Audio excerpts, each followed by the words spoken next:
abducted just a day before her 17th birthday, but she did not escape alone. 2 other young women were found that day. Gina DeJesus returns here. She is indeed home.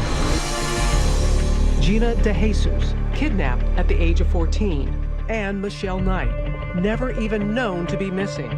Police arrested who owns the home is 52. Their abductor was a deranged school bus driver named Ariel Castro. But through the years of their captivity, they held on to one conviction: that their families would never give up on them. 10 years later, that faith brought them home. The story in their book begins this way. Now we want the world to know. We survived. We love life. We were stronger than Ariel Castro.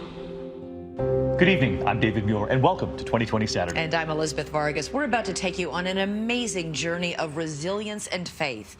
That's all Amanda Berry and Gina DeJesus had to hold on to in order to survive a decade in that Cleveland house of horrors. We were there when they were finally brought home, of course, with still so much to learn. But right here tonight, they're telling what did happen in a memoir appropriately titled Hope.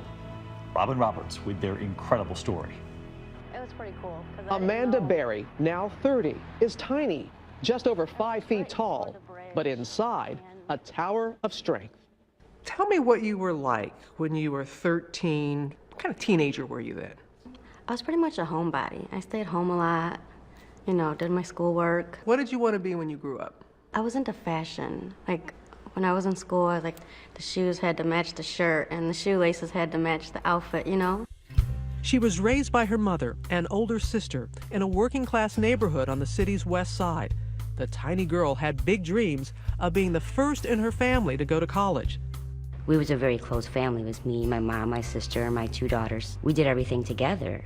There was not a time that she didn't call and let us know where she was.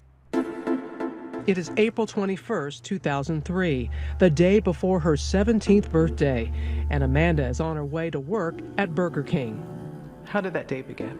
Well, my mom gave me a kiss and just told me have a good day. And I got up, got ready for work. I almost called off of work that day because the next day was my birthday.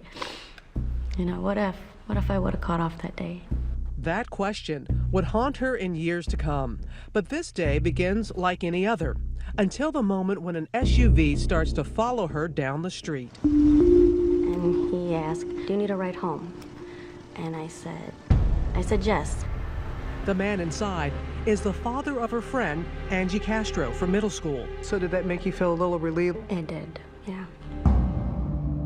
It's a friend's dad. He's like, "Well, she's at my house. Would you like to go see her?" I said, "Yeah, sure. I haven't seen her in a while." They drove down this quiet street, Seymour Avenue, and pull up in front of a white 2-storied house. And what happened when you went into the house? Well, he said, "Oh, well, the bathroom door's closed. I think maybe she's taking a bath." So he said, "Well, just wait." So he started showing me around the house. And I never got back out. Moments after stepping through the door, Amanda knows she is in trouble. Castro takes her upstairs and shows her something strange: a mystery woman sleeping in a bedroom in front of a television set.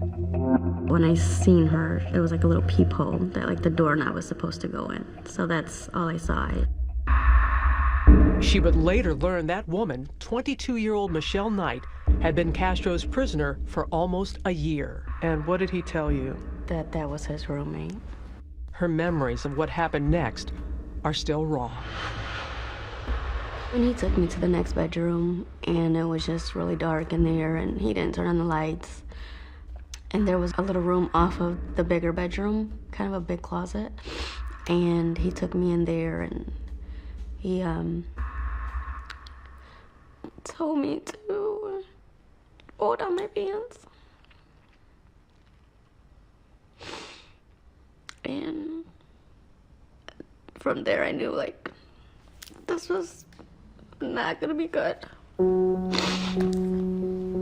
Amanda has just become Castro's second prisoner. When he took me to the basement, he taped my wrist and he taped my ankles, and he put a belt around my ankles over the tape. And then he put a helmet over my head. And he said, just be quiet and don't make any noise. And I'll take you home. The visor of that black helmet is now fogged by her tears. He chained me up to this pole, and it was like a really thick chain, like a motor chain or something. And he just left me there. He shut the lights off and put a little TV there, and I was just left in the dark. I just started screaming and crying, and somebody, please help me, you know, and nobody came. So you're there in the dark, you're chained up. Lord only knows what you had to be thinking. I was so scared that I was gonna die. I didn't think that I was gonna ever make it home. Just a 10-minute drive away, her sister Beth is worrying about why Amanda never came home, so her mother calls the police. We left her a message. By the third phone call with no answer, we knew something was wrong because 90% of the time she's going to answer that phone. The neighborhood around Amanda's home becomes ground zero for the investigation. FBI Special Agent Tim Kalanick, head of the Violent Crimes Unit, knows that the road ahead is far from easy. Missing person cases are probably the most difficult cases that we work. And the reason is it really is the needle in a haystack. You're looking for that piece of evidence. You know, some unusual person walking down the street, an unusual vehicle. All across the city, the news of her abduction makes headlines as the search for the missing teenager begins. And in that White House on Seymour Avenue, Amanda is watching her mother, her sister, her own story slowly unfold in the bitter grays of a tiny black and white TV. Keep her going on the news media, any flyers I can do. I wanted her to know that we was fighting for her and we wasn't going to give up until we knew where she was or what had happened. What went through your mind when you were watching that as you were chained? That kept me going. And I said, you know what, I'm gonna make it home to you. As long as you fight, I'm gonna fight. It is day 4 of Amanda's abduction. Castro has moved her to an upstairs bedroom, chaining her to a radiator. The hours are crawling by. The loneliness, the isolation, Amanda, that you must have felt. How did you deal with that? Well, the first week I was there, it was really tough. So I asked for maybe a coloring book and something I can write in a journal or something. The first thing he gives her is a diary with a tiny lock and key. Her first entry, written by the flickering light of the television. I just can't wait to go home. I'm 17 now, but don't have a life. But he told me I'm young and I will go home before summer, another 2 months. It would be 10 years before she would return home. When we come back, Amanda's private diary, her secret code to trap him, next.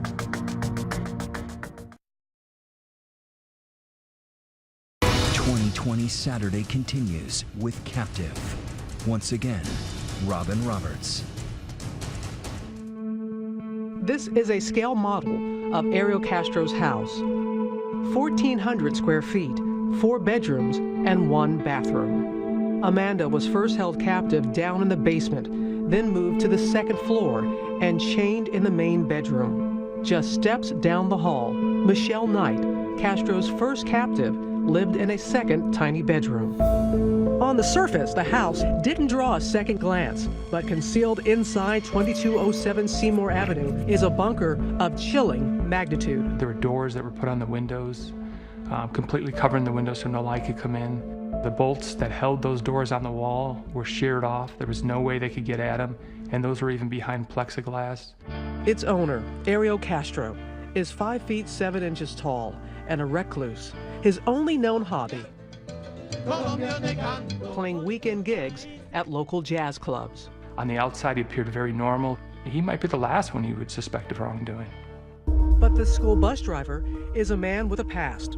He has a former wife, 4 children, and a history of brutal violence.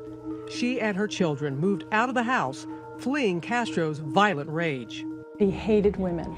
He beat his wife so badly, he stomped on her head, he broke her teeth, he broke her bones.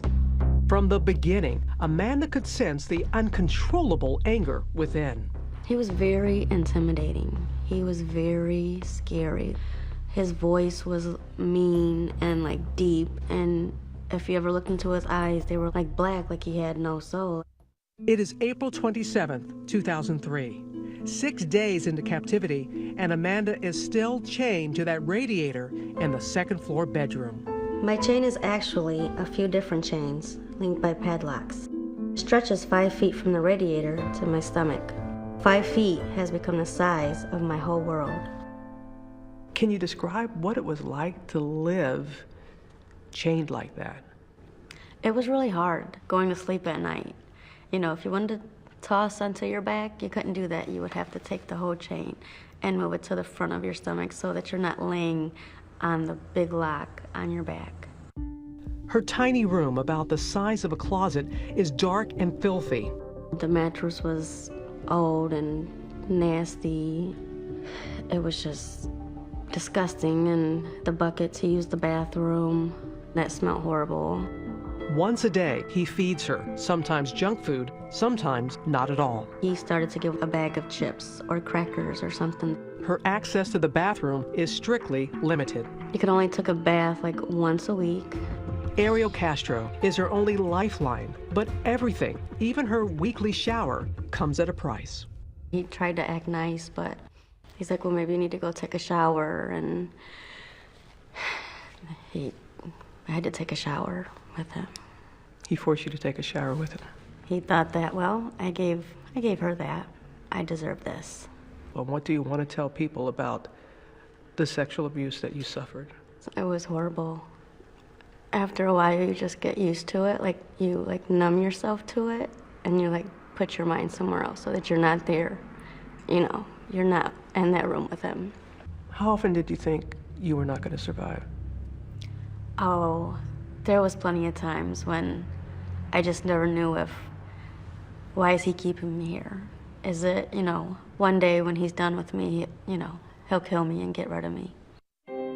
Yet, what Amanda now knows of Castro's brutality strengthens her conviction to survive. I realize I have a mission. This man enjoys hurting women, and I want people to know it. I don't want him to get away with it. I need to outlast him. She keeps a record in code in her diary. Hidden testimony against Ariel Castro. 1X, 3, 4. Each entry, a daily record of rape. You would actually put how many times he was assaulting you? I would always write these numbers at the top of the pages because I felt like, one day maybe authorities will get to read it and he'll be punished for what he did. She's disturbed that Castro calls her his temporary wife. He would try to hold hands with me. It would just make me sick because he would fall asleep, and so I would take my hand away from his hand, and I would scoot to the very edge of the bed, but I couldn't go too far because of the chain. Amanda has been missing for a week when her family receives a late-night call. It is Castro taunting them using Amanda's cell phone. He called and said, I have Mandy, which nobody called her Mandy, but who knew her. She wants to be with me, we're married. Well, we kind of just sat there we know she's not married. We knew definitely that it was foul play. Making that call on Amanda's phone was a near miss in the case, leading authorities to within 2 blocks of his house. In 2003, the FBI was just starting to develop technology that could track a cell phone's location. The intelligence and the information we have indicated that Amanda's phone was used in about a 30-40 block area. We spent about a week around the clock in that area, hoping that this phone would be used again. But Castro didn't use that phone again, and their one solid lead vanished into thin air. There were very good tips, very good leads that we had to follow up on, and we did follow up on. But unfortunately, the tip that we need just didn't come in. The weeks are slowly stretching into months when Castro makes Amanda a strange promise. He would always tell me when he got another girl in the house that, I'm just looking for another girl, and then I'll take you home. But Amanda knows he's lying to her. She's seen Michelle Knight locked in another room. Though they've never spoken, she knows Michelle is a prisoner too. It was scary because I didn't know if one day we were going to be murdered, when he felt like he was done or he wanted more girls in the house. What was he going to do to us? As the months pass by, Amanda's mother is fighting to hold on to hope. Her daughter's room unchanged since her disappearance. Amanda's Christmas presents still unopened. 4 miles away, in the freezing cold of her room, Amanda fills the empty hours by writing in a diary, hundreds of pages, in notebooks, on napkins, and even on fast food bags. So you get a bag like this, you bring back something home, what would you do with it? You would just go all the way around.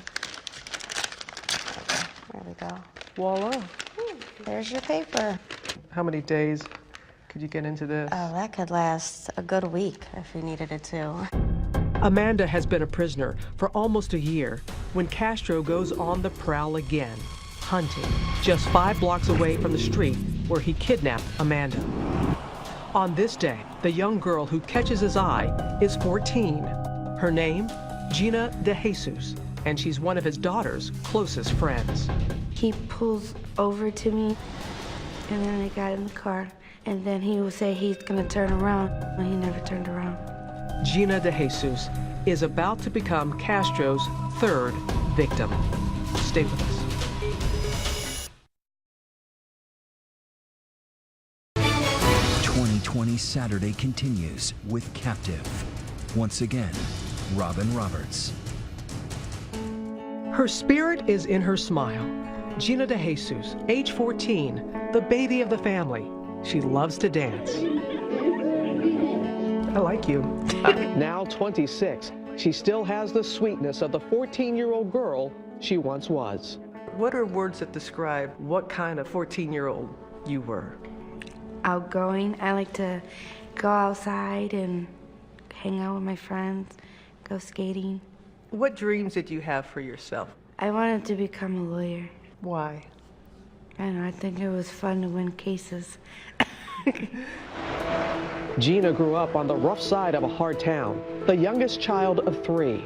She was a slow learner in special education classes, and from an early age, her mother, Nancy Ruiz, always taught her to be wary of strangers. But young Gina was no match for Ariel Castro. Tell us about that day you were with his daughter. Yes, Ariel Castro. Did you have any idea what kind of man he was? No. I just knew that that was her father and my dad was friends with him. Gina is heading home from school with her friend Arlene and gives her some of her bus money to phone home. We were talking about what we wanted to do because it was Friday. And then I was like, you could come over. And then she asked her mom, and her mom says no. She went the other way, and then I went the other way. Now short on bus fare, Gina starts the long walk home when suddenly that maroon SUV pulls up at the curb. It's Arlene's father. He asks me if you've seen my daughter. I said, yeah, she's right around the corner. And he was like, can you help me find her? And I said, sure. When they arrive at the house, he invites her in. I was sitting there, and he's like, starts to touch me and stuff. And then I'm like, what are you doing? You can go to jail. And then he just switches up like, well, okay, you're gonna go home now. He said, but you can't go through the same door you came in. He leads Gina down into his basement, then grabs her and begins to chain her. He didn't make it tight enough, so I threw it over and then I tried to run, but he sat on my back. And then I just start kicking him. I kicked him and I bruised him really bad. As Castro overpowers the tiny girl, she starts screaming for help. Nobody could hear me. The radio was too loud. He always had that radio up so the neighbors can hear. He had 2 radios up. He had one in the basement and one in the living room. Help was only 2 miles away, and Gina's parents only knew where to start. I went searching everywhere. Dumpsters, schools, empty buildings. The police feverishly search for clues, now suspecting that there is a serial criminal on the loose. By air, on ground, every inch of Cleveland's west side under the microscope. For the first few weeks, Gina is traumatized by Castro's disturbing behavior. He would take my hair and put it in his mouth. I don't know why he did it, but it was gross. When was the first time that he took advantage of you? May 7th. She still remembers the exact date, but it's still too painful to say more. What are you comfortable in sharing and telling us about that? I'm not comfortable. During her first few days in captivity, Gina watches stories about her own kidnapping and begins to suspect that she is not Castro's first victim. I kept watching the news after a while. Hope that Amanda Berry will soon come home. I was like, did you take Amanda? And he was like, no, why would you think that? I was like, because you took me. 1 month later, he admits the truth, allowing the girls to meet for the first time while watching their families on America's Most Wanted. I started calling friends after friends. They said they did not see her. So what was your initial feeling that, oh my goodness, there's 2 others, that I'm not the only one in here? He's got 3 of us. There's something wrong with this man. With 3 women now imprisoned in the house, each in separate rooms, Castro seemed to be creating a strange polygamous version of his ideal family. What was the relationship like with you and him? I couldn't stand him, but I couldn't show it all the time. I had to act like I liked him, and we were friends. He deluded himself into thinking that he was leading a normal life with these women. He was providing for them. They had a little family, which is crazy, but that's the way he thought. At first, Gina is Castro's new favorite. He seems to treat me better than the other girls. I wonder if he's kinder to me because I'm the new girl. And I wonder what happens when I'm not new anymore. As the new girl, Gina learns about Castro's rigid house rules, granting them freedom from their chains only to clean the house. We had to use a tiny drop of dish soap to wash a full sink of dishes. We had to put the pan in the center on the stove. It couldn't be a little to the left, a little to the right. Castro used this calculated deprivation to drive the girls apart. When you have very little, you can become jealous. Yeah. What were you jealous of? It could be from getting more food, less food, different clothes. I mean, it was just simple things. But when you don't have anything, you're like, well, why don't I have that? I want that. The girls were riding an emotional roller coaster when suddenly Amanda drops a bombshell. She writes about it in her diary. I have a secret, a reason to fight. I think I'm pregnant. When we come back. 2020 Saturday continues with Captive. Once again, Robin Roberts. 3 more years have passed in that house on Seymour Avenue. Gina, Amanda, and Michelle locked in a prison of frozen time. Their posters are getting tattered. Their school friends have graduated. What was the biggest part of you that you felt he took from you that you lost? A normal life, living life. As a normal teenage girl, having birthdays or going to a prom, having fun times as just a regular teenager. Still, they hold fast to the memories of their family's love. Ironically, Castro gives the girls this stencil. They trace the word hope to ward off despair. I got that when he went to the yard sale. I thought it was so random. What did it mean to you? It gave me hope to come home one day. Their only window to the outside world is that black and white television. Anybody that you watched on television that helped you get through the times? I watched Oprah a lot, Martha Stewart for recipes, and I watched you. You watched me? I remember during Hurricane Katrina, I saw everything that you went through. Robin Roberts is live in the heart My of the family had barely survived the hurricane's devastation. Gulf Coast. Mom's okay, sister's okay? They're all right. I gotta say, Amanda, you saying that? It reaffirms to you that you never know who's watching. You never do. And Amanda is watching when her mother appears on the Montel Williams show with psychic Sylvia Brown. I would watch her every time she was on Montel, and I'd say, I wish my mom would go on there. And then she could tell my mom that I was alive and that I'm okay. But Sylvia Brown breaks Luana's hope. I just hate that she's not alive, honey. I just broke down crying because I couldn't believe she said that. And then my mom broke down crying, so that hurt even worse. 2 years later, Amanda learns on a news report that her mother has passed. For 3 years, Luana Miller fought hard to find Amanda. I think that was the hardest part of being in there. She was always fighting, and she was never going to give up on me. And for her to get sick, and I couldn't be there with her. I couldn't help her when she was sick. Isolated by loss, sometimes Amanda has only Castro. So he came in the room, and I was just really sad, and I started talking to him, and he's like, everything's gonna be okay, everything's gonna turn out all right. And so I asked him for a hug, and we hugged. There had to be a part of you that was thinking, what in the world? There was, but then there was another part of me, like, I needed that. I needed, like, a human caring touch instead of everything that he always did, which was not caring. It is Amanda's 20th birthday when Hope makes an unexpected visit. I think I'm pregnant. I think my mom sent this baby, someone to help pull me through. I think she is sending me a miracle. It is early in the morning on Christmas Day, 2006, and Amanda Berry is in labor. He went and got Michelle, and he got this baby pool because he didn't want, you know, a mess on the bed, so. She strips off her clothes and gets into that inflatable wading pool. Michelle was kind of just talking to me, like, you know, relax, calm down, you're okay. And he sat in the rocking chair right there, just reading this book about, like, birth and stuff.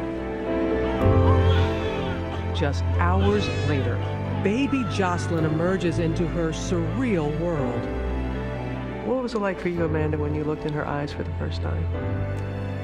It was amazing because she was so quiet, and she was just the most beautiful thing.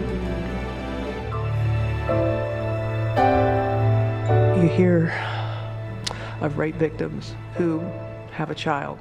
How do you just wrap your mind around it and make it work? You know, at first that's what I was worried about. This is his kid. You know, how do I feel about that? And she resembled him a lot. And I would look at her and I just felt like, she's mine. She's mine.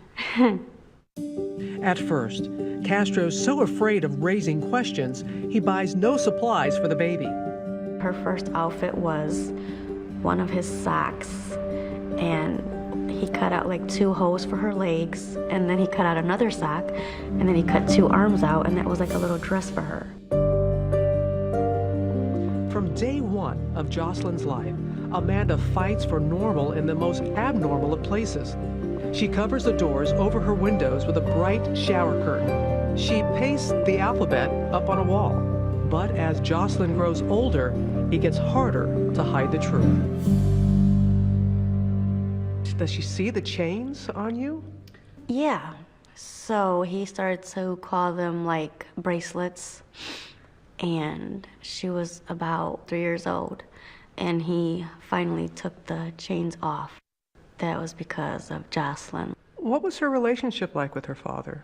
Normal. She loved him and he loved her.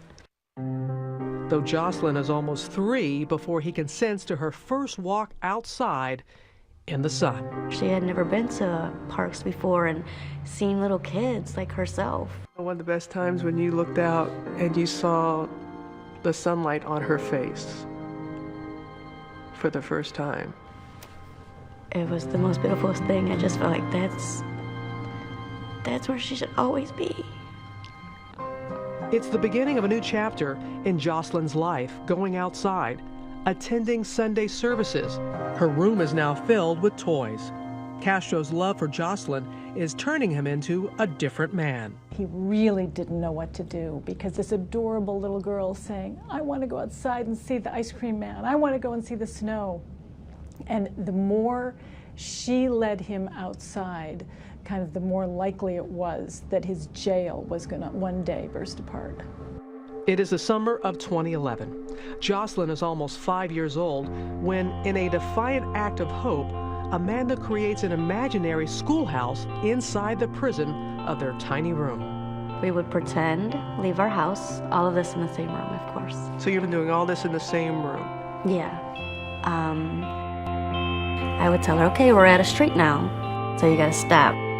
And then you look both ways for cars, and then we can go across the street. Okay, we're at school now, so and then I'd sit her at her little desk and tell her, you have a good day at school now, Mommy will be back later for you. They would travel together on that imaginary journey every day of Jocelyn's kindergarten year.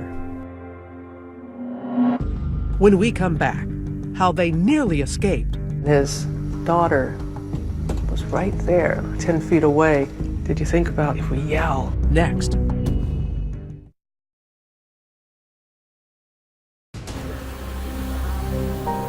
Though the house was a fortress and the girls, for years, locked and chained, the question that many may ask is, why didn't they run?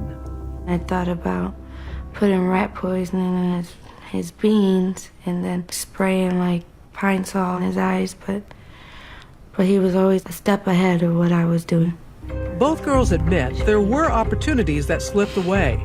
Once, when Gina's friend Ariel Castro stopped by, he moved and chained all 3 girls in the basement. The 3 of you were in the basement, and his daughter was right there. Arlene was just 10 feet away. Yeah, we can hear him laughing and talking. Still, they remained silent. Did you think about if we yell? She's right there, we're right there. Possibly somebody she could hear you? There was always a chance. What if he killed everybody? The daily abuse was agonizing, but the unknown, even more terrifying. Every day was unpredictable. That was one of the hardest parts, because you never knew how he was going to act. What do you say to those people to make them understand? You never know until you're in that situation, what you're going to do, how you're going to react. They dreamt of escaping. They dreamt of setting the house on fire. But if I get caught, I just can't bear any more pain. And they were frozen in fear. But on May 6, 2013, courage came from the most unexpected of places. On that day, it is little Jocelyn who sparks the great escape. Just like, Mom, Daddy's car is gone. My heart immediately started pounding because I'm like, should I chance it? If I'm going to do it, I need to do it now.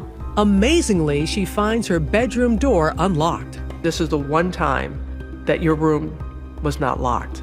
Never before. In 10 years has that happened. She races downstairs. The front door is open, but beyond it, a second door, padlocked shut. Still, Amanda manages to squeeze out an arm. So I'm just like waving my arm and I'm like, somebody please, please help me. I'm Amanda Berry, please. She's too afraid to go back for Gina and Michelle. I turned to Michelle, I'm like, we could run. But then once Michelle gets pumped, I talked her out of it. Why'd you talk her out of it? I thought that Amanda got caught. Outside, a neighbor sees Amanda, but is afraid to intervene. After I got to that door and the guy didn't help me, I was like, he's gonna come home and this is just gonna be the end. That's when Charles Ramsey shows up. I see this girl going nuts, trying to get out of her house. I go on the porch and she says, help me get out. I've been in here a long time. He kind of like started like trying to pull on the door, but he couldn't get it open either. And so he like kind of kicks it and he's like, there you go, finish kicking it out and you can get out. With reckless courage, Amanda kicks her way to freedom and emerges, clinging to her terrified daughter. This is a cell phone image of that moment of freedom. And she comes out with the little girl and she says, call 911. My name is Amanda Berry. Help me, I'm Amanda Berry. I've been kidnapped and I've been missing for 10 years and I'm here, I'm free now.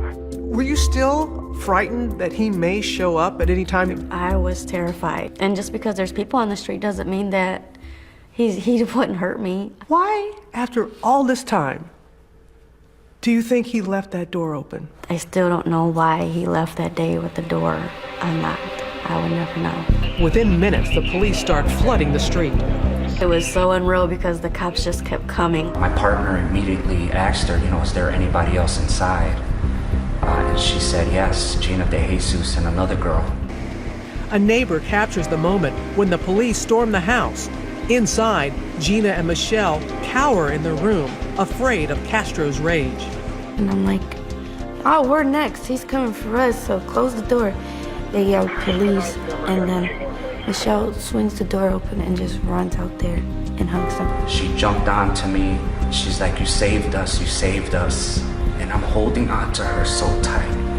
In tears, Officer Anthony Espada looks up and sees Gina, unrecognizable after losing 30 pounds. I just look at her and I asked her, what's your name? She said, my name is Georgina DeJesus. We found them. We found them.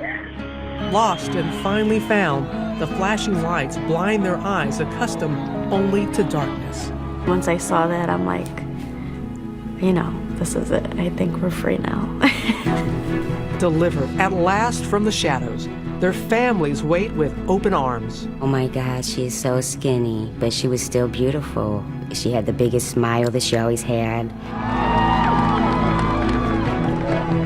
It was like a dream. I needed somebody to wake me up. Thank you, Lord. You brought my baby back home. For Amanda, Gina, and Michelle, the endless nights of terror have finally come to an end. Can you forgive them? The answer when we come back.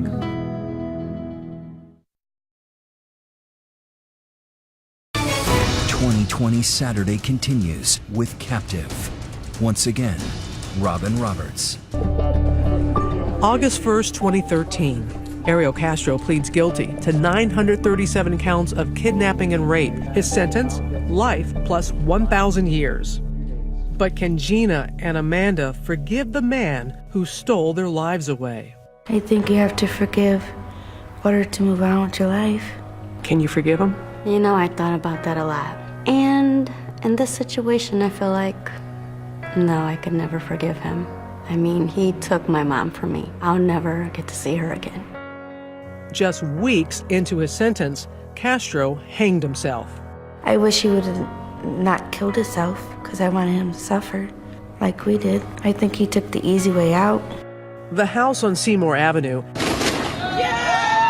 has been demolished, torn down by the state to prevent it from becoming a morbid curiosity. It took less than 1 hour to erase a 10-year-old nightmare. You cried. I think it was like tears of happiness. Everything bad that happened in that house, now it's gone. One hopeful item from those dark years, a thank you note, now seems prophetic. So like one day I was gonna get home and they were gonna read this. Thank you for not giving up on me. And it's because of your help that you're reading this, because that means I'm home. I think this is in part what brought you home. To Amanda Berry, Gina DeJesus, and Michelle Knight, 3 extraordinary women. And what about Michelle Knight, the third woman imprisoned in that house? We don't really keep in touch, but I just wish her the best. For Amanda and Gina, survival has sweetened the taste of freedom. And how's your life?